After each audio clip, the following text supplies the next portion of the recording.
Pacers lose to the Grizzlies right here in Gainbridge Fieldhouse. The sixth straight loss for the Pacers. Turnovers galore for this team. But Quenton Jackson deservedly gets a standard deal. Jalen Slawson stepping into a two-way. Lots of long and short-term roster discussion to get to on today's Locked On Pacers podcast.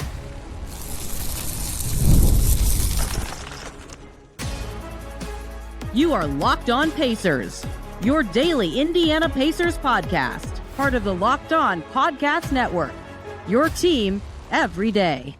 What's up, everybody? Happy Monday. Hope you had a great weekend, and welcome into another edition of the Locked On Pacers podcast, where we, of course, talk about the Indiana Pacers. As always, my name's Tony East. I cover the team for Forbes and Circle City Spin, and today we are here in Gainbridge Fieldhouse where the Pacers just played the Grizzlies and lost the game by a lot. Their fourth quarter was terrible. Story of the game, certainly the possession battle, despite the good offensive night from Michael Potter, another good offensive night from Jarace Walker, but the possession battle, the turnovers in particular, continue to stack up for the Pacers. That's a big point of discussion we'll get to today. And then the big news of the weekend, Quenton Jackson, as many fans hoped, promoted from his two-way to a 3-year standard deal. His two-way slot comes open. Jalen Slawson steps into that. He's still with the Noblesville Boom. We'll talk about those two things, what it sets up for the offseason, too, because there's a lot in place for the Pacers at this time, potentially even for next year. We will start with the game, as we do, just probably one segment on the game today with a few notes afterwards. Pacers lose. Obviously, they're losing a lot. They've lost 6 in a row. They've been destroyed in many of them. But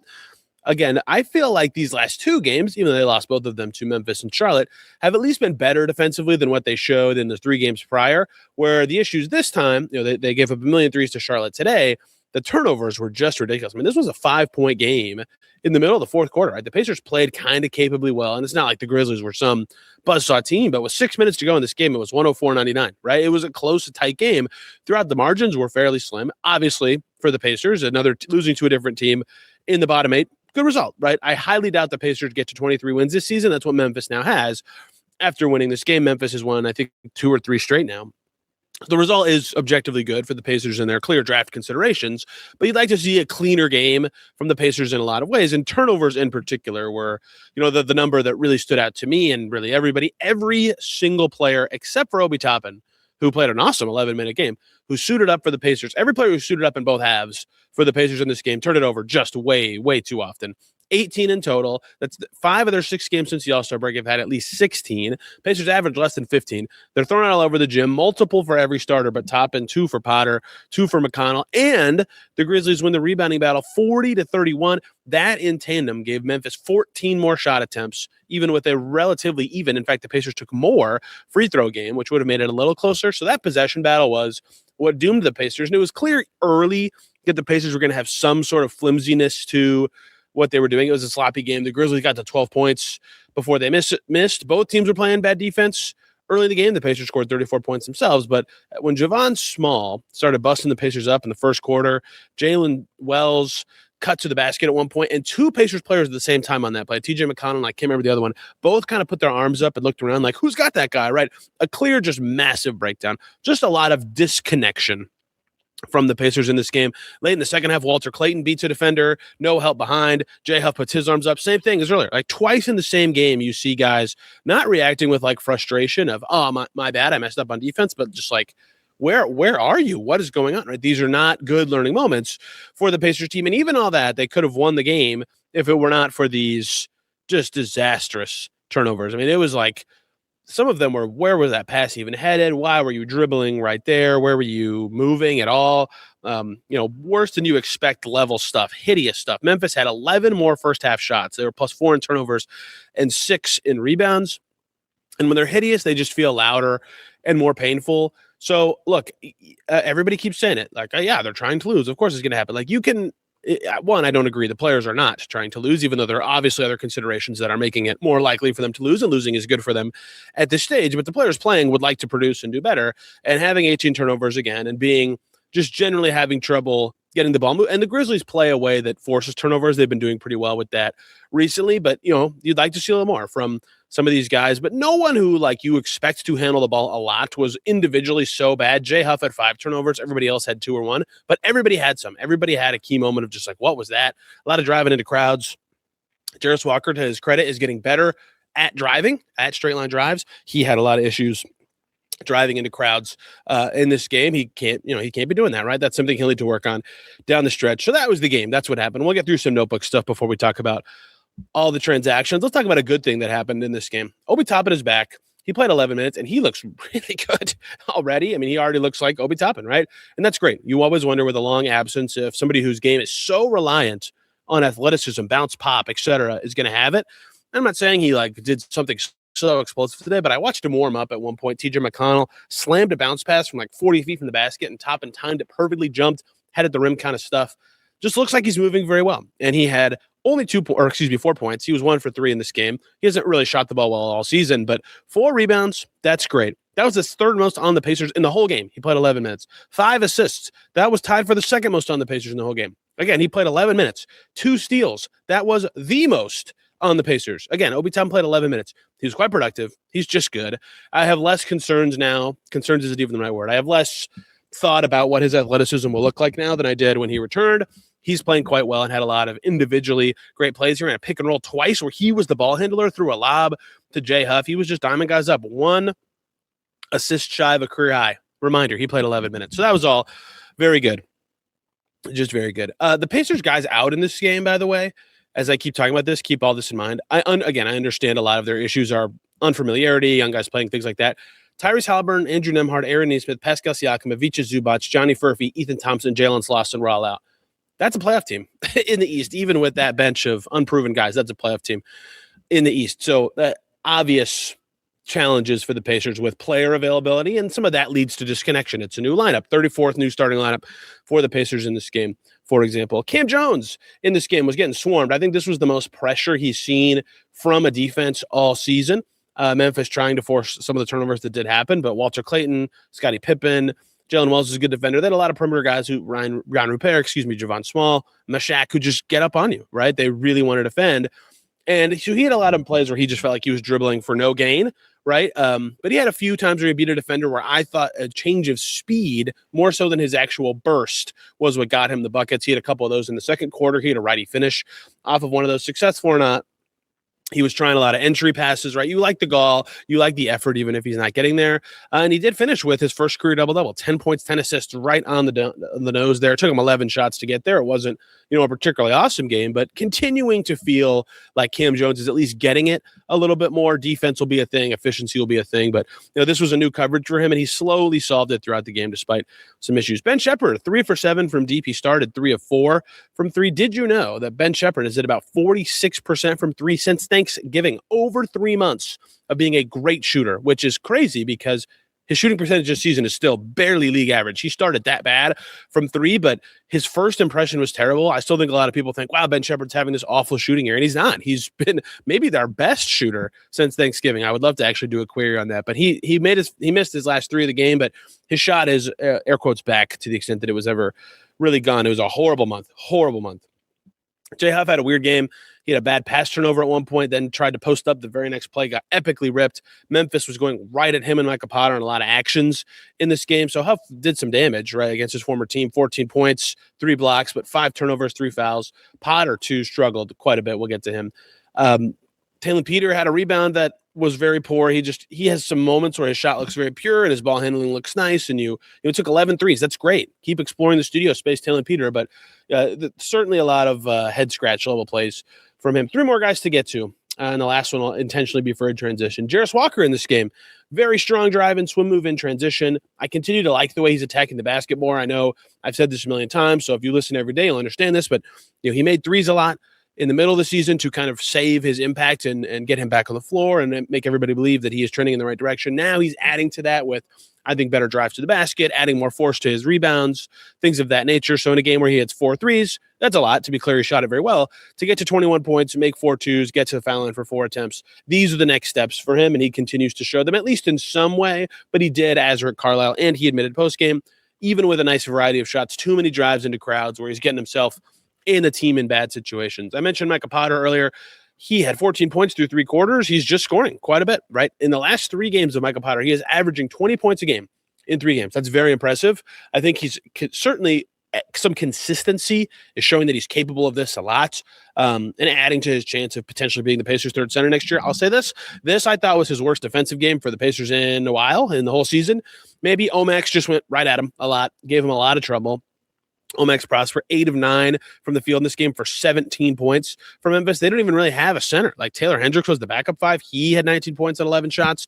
So Potter had to move a lot, and it didn't go particularly well. Memphis was, again, going right at him and Huff all night, bringing him into actions, making him move. And Potter really struggled with that. So, yes, the scoring is nice. The offensive output is exceptional, right? That's been huge for him. I think that as he gains chemistry with the team, that he'll continue to put up some offensive numbers. But the next thing to watch out for with Micah Potter, undeniably, and even he admitted after the game he did not defend well, is going to be defense. That will give him a chance to get in the mix for more minutes next year. Last guy, Quenton Jackson, new contract, 3 years. We'll get to that in just a second. Tough game. He got hit a lot. He was on the ground getting beat up a bunch in this one, but my favorite play he made, he drove, he got stopped at the elbow, he was going full speed. A lot of guys would get stuck there. They have to jump and pass it. They have to burp up something because they're going too fast. He was able to stop on one leg, spin, and pass to his teammate for, I believe, and I don't remember who it was, but that was, I believe, his only assist of the game. No, he had 3 assists, but it was his first assist of the game. He wasn't particularly productive in this particular game, but that's just something that only he can do. He's fast, he's coordinated, and he can stop on a dime. And he got paid 3 years for Quenton Jackson. Standard contract. His contract spot backfilled with Jalen Slawson. Why did the Pacers do this? What does it mean for Quenton Jackson? What does it mean for the team next year? So many things to get to coming up here on Locked On Pacers. This episode is sponsored by Betterhelp. As we roll into a new month, there's a lot of pressure when there's a new time or a calendar flip that makes you want to feel like a new you. But sometimes it's not about reinventing yourself. It's about feeling a little less weighed down, and therapy can help you understand what's been holding you back by giving you an outside perspective on your emotions, motivations, and relationships. And BetterHelp can be a great place to start. Their therapists are fully licensed in the U.S. They work under a strict code of conduct. BetterHelp will help you match with a therapist based on your needs and preferences, so you're not doing all the legwork on your own. And if the match isn't the right fit, great, you can switch to another therapist from their tailored recommendations at any time. BetterHelp has served over 5 million people with more than 30,000 therapists, and live sessions average a 4.9 out of 5 rating across more than 1.7 million client reviews. Your emotional well-being matters. Find support and feel lighter in therapy. Sign up, get 10% off at betterhelp.com/LockedOnNBA. That's BetterHelp, HELP.com/LockedOnNBA. Back here on Locked On Pacers, thanks for making this your first listen today and every single day, your second listen. Locked On Grizzlies, they'll be talking about the tanktastic Grizzlies who have won 3 in a row. They beat Dallas, they beat the Pacers. I forget who the third win actually was. And hey, check out the Locked On Everydayer Club for your favorite show. If it's Locked On Pacers, get Locked On Pacers ad-free as a part of the Everydayer Club, plus a members-only Discord access. You can join at the URL in the description of this episode. I believe it's lockedonpodcast.com/everydayer. Okay, Quenton Jackson, congratulations to a very inspiring story of somebody who, from the JUCO route to Texas A&M to G League to two-way, back to the G League, back to a two-way, gets a 3-year contract with the Pacers. A very popular teammate. If you saw him getting celebrated at Pascal Siakam's little event on Saturday night, it's because his teammates really wanted to celebrate him. They surprised him, and he didn't know it was coming. It was very cool to see them do all that. So let's talk about the function of this first of all. Many of you mentioned all season you thought Q should get converted. I said, hang on, they have him on the team right now, but when the two-way deadline comes or he runs out of games, then it would make sense to do it. The two-way deadline is March 4th, which the Pacers play on Wednesday. But doing it earlier had an unseen benefit we'll get to in a second when it comes to Jalen Slawson. So the Pacers had an open roster spot. They had the room under the tax finally to sign Quenton Jackson to a standard deal, and they did it. They have converted his two-way to a 3-year contract. Some confusion for some reason about that. So that is the rest of this season fully guaranteed for his minimum. Next season, at the minimum, partially guaranteed. The partial, I am told, is pretty small. And then the third year is completely non-guaranteed. So if you've been listening to the show every day or heard me explore this contract conversion, I said that my goal as the Pacers would be a 3-year deal with light guarantees beyond this season. Basically what happened, and my reasoning for that was, given where the Pacers are spending-wise as a team, they're going to be flirting with the tax the next 2 seasons. If you know you can get a guard who fits your team and is good for cheap in that stretch, and to be your 5th or 6th guard, like he maybe won't be in the rotation next year, maybe he'll sniff it.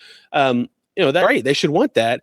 And Jackson would have been unrestricted this summer, so perhaps he could have gotten something serious. But for him to get $800,000 to $1 million guaranteed. Like, that's a big deal, right? That's a really good pull for him to have. And so I think it's a good compromise if he gets guaranteed money, like his earnings this season double from this basically, plus a little bit, and the Pacers get a good player for, multiple seasons. That's a win-win, right? So that's why this length of contract really made sense for me. And I think his journey has been so fascinating, right? He signs that two-way with the Pacers, backfilling Kendall Brown's spot, this exact kind of transaction back in 2024. Barely plays for the Pacers that season, 3 games, 4 games, something like that. And I watched him a lot with the Mad Ants that year, and it was very clear to me that he was very fast and could really score, but they had to kind of harness what he was beyond that. And I remember that summer league. He was on the summer league team, and I said, I think you guys are going to think Quenton Jackson's pretty good, because I'd watched him in the G League a lot. And then everybody will remember the first game, he sucked. Like, he would admit it too. He had a gazillion turnovers. He couldn't make anything. He was terrible, and I was like, oh, man. And then he was really good the other 4 games, but his first impression was terrible. But I feel vindicated now that people laughed at me for that summer league, and he made it to this point where he earned this, and everybody realized it because he played well with the NBA team many times. This was his 71st game ever as a pro tonight, but 58 across the last 2 seasons. A good scorer, a competitive, pesky defender, a good enough passer. But to me, the thing that is good is on a team that gets so much value out of getting into the paint to great. I say that a million times, talking about Pacers guards. Quenton Jackson, with the ball, can get to the paint with no flashy moves at all. He is just that fast and athletic. He's one of the fastest guys with the ball in the league. And as I mentioned in the first segment, talking about the game that just happened right here, he can stop and slow down and use that functionally to benefit the team, right? So he's certainly a combo guard, and that is his next step, is passing, certainly. But the way that the random action ball movement stuff the Pacers do, he is not a traditional point guard creator. He's not diming somebody up. He's not running a gorgeous pick and roll, but he does make a defense rotate by being so fast and threatening that he can get to the basket and make something happen or make a defense react. And that's very noble. And that comes with that guy's getting in a jump ball every game he plays. Got one tonight, right? He's fighting for the ball. He's diving on the floor. He's scrappy. He's running. He always talks about after games, something he's very critical of himself of, not from others saying it him, is he's always saying, I didn't feel like I provided enough energy tonight, boosting my team that way. I think that's so interesting. Very few guys are critical of themselves in that way, but the Pacers really rely on, peer-to-peer energy. I think most teams do, but the Pacers really do with the way that they like to play. And Quenton Jackson is 100% a fit in that way. Look, I thought this was the most reasonable thing to do with their last roster spot since they kept the roster spot through the trade deadline. Quenton Jackson is certainly a good player and has been playing well this season, and they did it. They did what I thought was the right move, especially in their kind of time they're in at the guard position. Tyrese Haliburton is going to be very good next season. Andrew Nembhard is already very good. And then shrug, right? I mean, they have guys who can handle the ball, but TJ McConnell is a good player, but he turns 34 in days, not months. And he can still get around, and he's a good ball handler. And then they don't have Mathurin anymore. And they have Cam Jones, who's very unproven, and that's kind of it, right? They don't have a lot of ball handlers, and Quenton Jackson is a ball handler, and he's a good one, and has proven to add things to his game that they needed him to add, right? Good shooter the last 2 years, over 40% from 3 entering this game against the Grizzlies. He went over 2, so might be slightly under it now, but, the last 2 seasons with the Pacers shooting well. 4 straight games, double-digit scoring entering tonight. Every game he's played since the All-Star break entering this game was double figures. His only game that he didn't in the last 6 entering today, he had 9 points against the Nets, didn't get to 10. Unbelievable, right? He's just a very reliable player, and they need depth at this position specifically, and it's not easy to find guards who can fit your system, right? There's lots of on the fringe of the NBA guards available right now, right? You could go call them and have them join your team. Tyus Jones just got waived.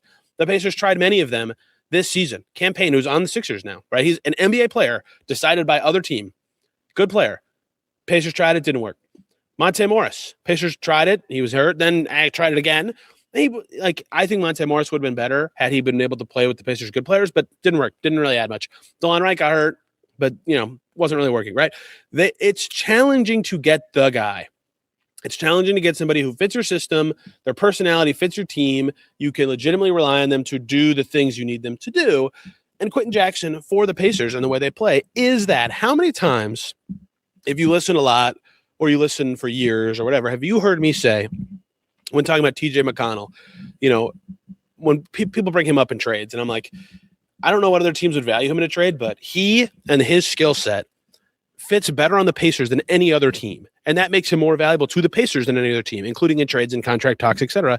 I feel similarly about Quenton Jackson. Now, his speed with the ball would be effective anywhere, but the way he's able to blow around after that, better shooting, his defense, his personality, he fits better with this team than he would on a lot of other teams. And that makes him valuable and worth keeping. And this deadline was the perfect time for the Pacers to show him that they value that specifically.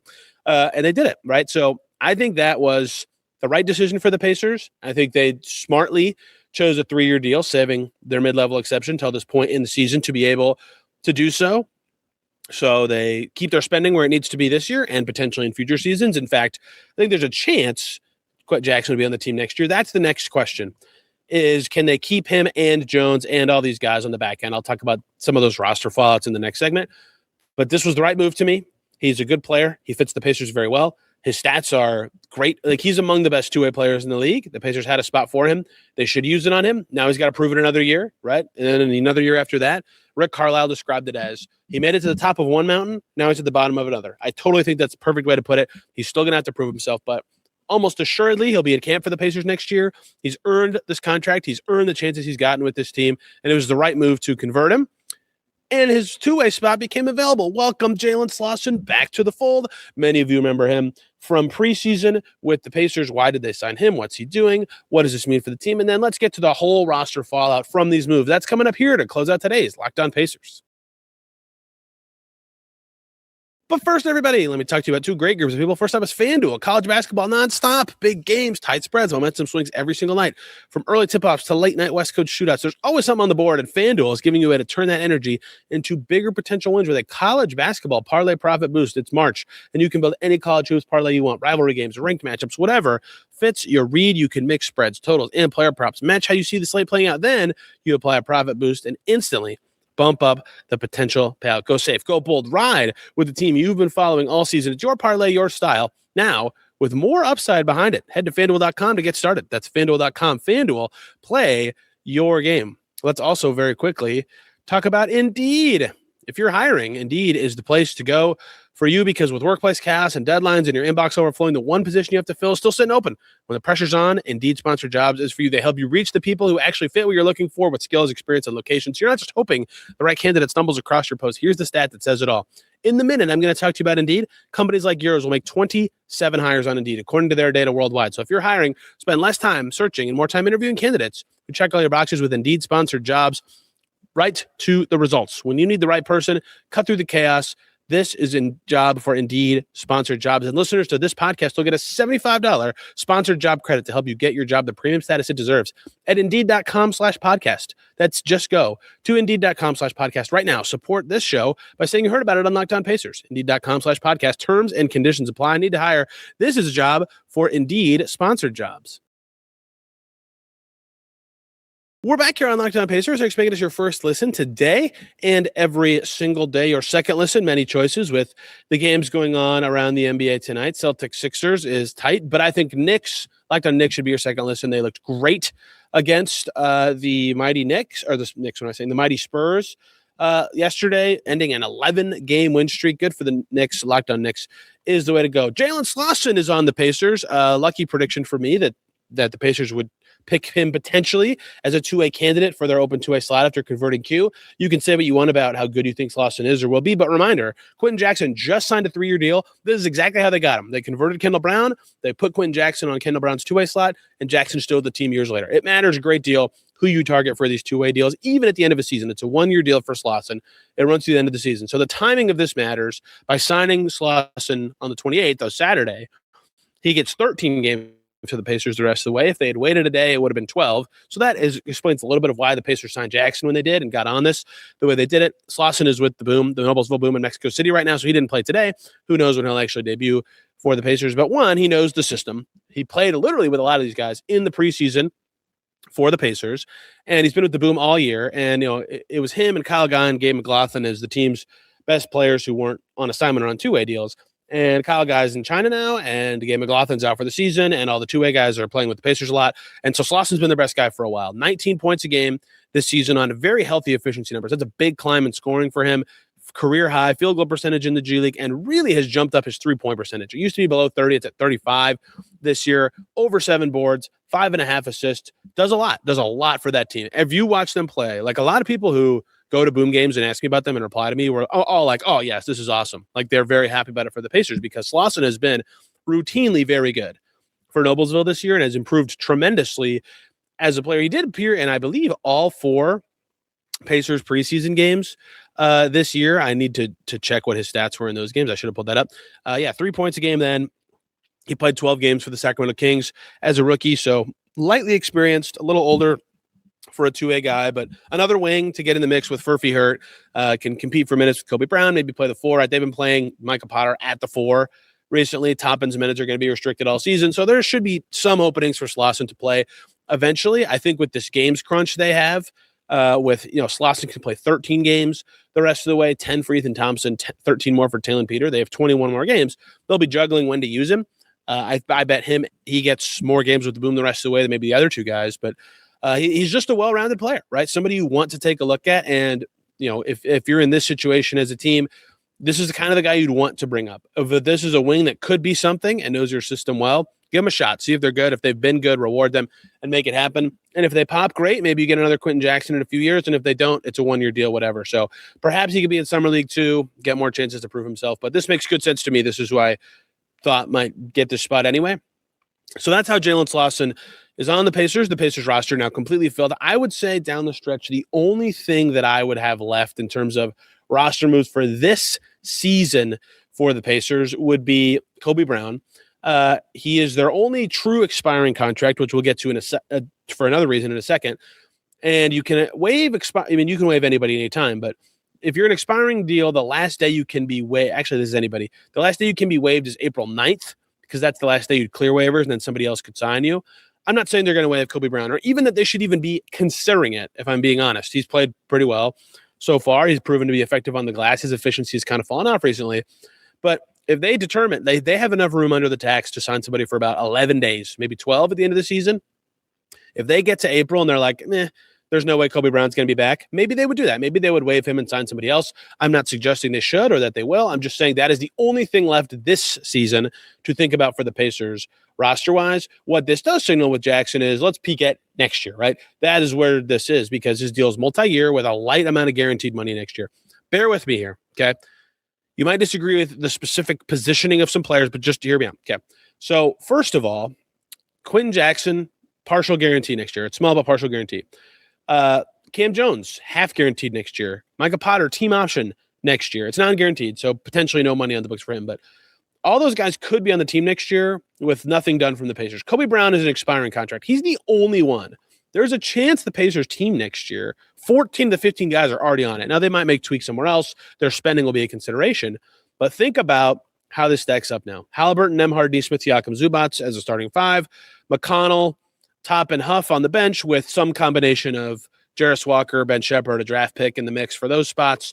And then a third unit of Cam Jones, Quenton Jackson, Johnny Furphy when he returns, perhaps Micah Potter. And then if Shepherd or Walker would be in that group, and then the other one would be the backup next to a top 4 pick. If that happens, you can easily write this out and see they don't even really need anything, right? So their team next year is looking pretty close to filled up, which is fascinating because the draft pick, if they get a top 4 pick, even if it's 4th, which is the lowest salary, and that person just takes Kobe Brown's slot, they get Potter on a minimum next year, and Jones is on his deal, and Jackson's on his deal. The Pacers are still sniffing the tax, like probably going over it to the point that I mean, maybe they just go over it. I don't want to talk about next year's tax now in too much detail. It matters what pick they'll get, but maybe they'd have to shed money somewhere else, but they might just be done. They might have their summer might be the most straightforward offseason that I've ever covered. It might literally just be Kobe Brown out, draft pick in, and that's it. That's literally it. Maybe they sign a 2A undrafted player to a 2A deal. That might literally be their entire offseason because their rotation makes sense. Their salaries make sense. The players all have well-defined roles, and they know they're good at those roles from playoff runs outside of Quinton Jackson, who couldn't play in playoffs. So that's it. If they don't get the draft pick, then it's a little different. Maybe they would try to sign some kind of vet, a Niang, a James Johnson type guy. Who knows? Like that would be something that they could perhaps use, but it'll be tempting for people, including me, to talk about them trading for a second rounder if they don't get their lottery pick. And I suppose that's reasonable. That can be a cheap contributor. The Pacers are, flirting with the tax, but I don't think personally they can go into next year with a standard contract second rounder and Cam Jones and Johnny Furphy on standard deals. That is 3 roster spots burned on very unproven and one guy who's out for months, recent second rounders. That's hard to do if you're trying to be a competitive team. So I think their offseason could be extremely straightforward with very little free agency movement. And that's all been set up by the moves that they've made smartly. If they need wiggle room from the tax, or they don't need Quenton Jackson because Cam Jones is awesome or whatever reason, they can move on from Jackson to create some room. They could potentially, depending on how many games Cam Jones plays the rest of the way, they could move on from him for some room. I don't think they should do that because his deal's half guaranteed, but it's possible. Micah Potter is a non-guaranteed team option. Who knows with him? He's done some good and some bad things with the Pacers so far, right? There's some tiny things that are there for them, but outside of a financially based money-cutting move to allow them to bring in someone else, the Pacers have set up for a very straightforward offseason. Kobe Brown out, draft pick in. Might be it. And maybe they need a two-way. Maybe they keep Slawson. It could be that easy. Even Taylor Peter and Ethan Thompson have contracts for next season. So I think the Pacers, if I were running the Pacers, and in fact, it's easy to say this because I said it before they did these things, I would have done exactly what they did transactionally. Quinton Jackson, 3-year deal with light guarantees. Jalen Slawson backfilling his spot. Somebody worth getting a look at. Not quite proven enough. No, not going to really shake up your planning the rest of the season. Definitely worth evaluating wings who can kind of do it all. All good. I think that's all good stuff. It's set up very easily for their transactions, basically for till the next season starts. It's all the lottery now. May 10th is the date for the Pacers transactionally. Perhaps a thing here and there, but we'll see. The rest of the season is about evaluating their team because their contracts are all set up for now and the future. And that is Pacers Grizzlies and the weekend that was transactionally for the Pacers. Thank you all so much for listening today. They don't play again for 2 days. They have one game over a 5-day stretch. Crazy. At this time of the season, I will be going to LA on Wednesday. Tomorrow, Sean Trainer from the Pacers Pulse podcast is going to join us to talk about the third quarter of the Pacers season because they crossed that mark. Tonight, we're going to talk about some recent developments of players, Cam Jones, Michael Potter, some other guys, etc. I'll probably have a guest on Wednesday, but Pacers might practice, who knows, to talk about all sorts of other topics related to this team, Jarris Walker's play I want to get to at some point. When is Zubac's going to play? What's that going to look like? I've talked about that. Other things of that nature certainly coming here on Locked On Pacers. You can find me on social media at Tony R. East and this podcast at Locked On Pacers. Back tomorrow talking more Pacers. Till then, everybody have a wonderful day.